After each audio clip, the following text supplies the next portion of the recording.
Manager പോയാണ്.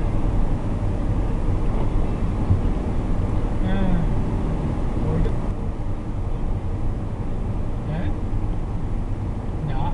ഞാൻ ഒന്നും പറഞ്ഞില്ല. കാരണം ഇവനല്ല ഇന്നത്തെ അബ്ദുൽ ട്രിപ്പിന്റെ തിരുത്തി ബാക്കിയുള്ള സലീമാണ്.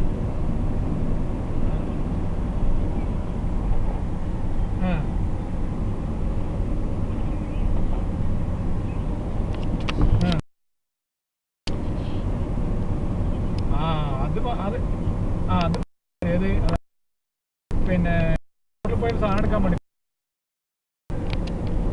അപ്പൊ ഞാൻ പറഞ്ഞു എടുക്കാൻ പറ്റൂല.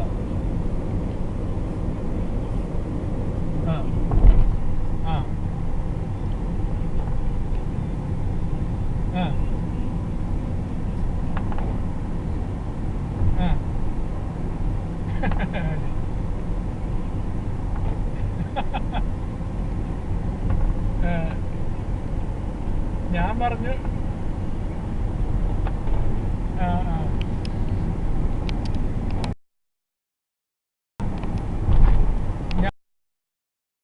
കൊണ്ട് പറ്റൂല.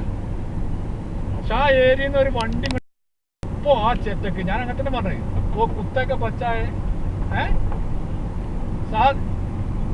സാധിക്കേ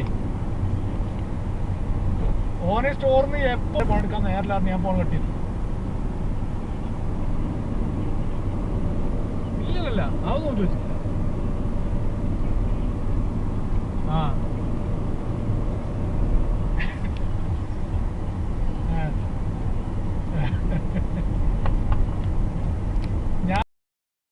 ഞാൻ പറഞ്ഞു, ഞാൻ അവിടെ തുറന്നു പറഞ്ഞു, ഞാൻ സാദിക്കിന് സെലീമിനോട് ചോദിച്ചോക്കെ. സാദിക്കിന് അങ്ങനെ സ്വഭാവം ഉണ്ടേ. ഏത് വണ്ടി അവിടുന്ന് വന്നാലും അപ്പൊ തുടങ്ങുന്നവന്റെ കോള് വരല്ലേ, സ്റ്റോറിന്ന് അത് വേണം, സ്റ്റോറിന്ന് ഇത് വേണം. ഞാൻ പറഞ്ഞു നിൽക്കാൻ സൗകര്യമില്ല, അനക്ക് പറ്റുന്നുണ്ടെങ്കിൽ സെലീമിനോട് വിളിച്ചു പറയാം, മാനേജറിനോട്. ഞാൻ അങ്ങനെ പറഞ്ഞു തന്നെ പറയാറുണ്ട്.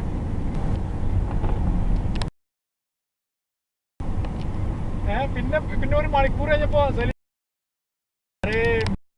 आपको बोलने के लिए स्टोर से थोड़ा सामान लेने के लिए എന്നൊക്കെ പറഞ്ഞു. അപ്പോൾ ഞാൻ പറഞ്ഞു ഓക്കെ, टाइम मिलेगा तो मैं लेके आएगा.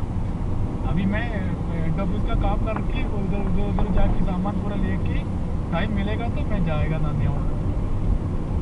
हाँ देखो मैं आधी स्टोर में फ़ोन करके बताएगा 3 बजे तक वो रुकने के लिए, होल्ड करने के लिए मैं फ़ोन करके बताएगा. हाँ ओके, सब फ़ोन करके बताएगा तो मैं वापस आने का टाइम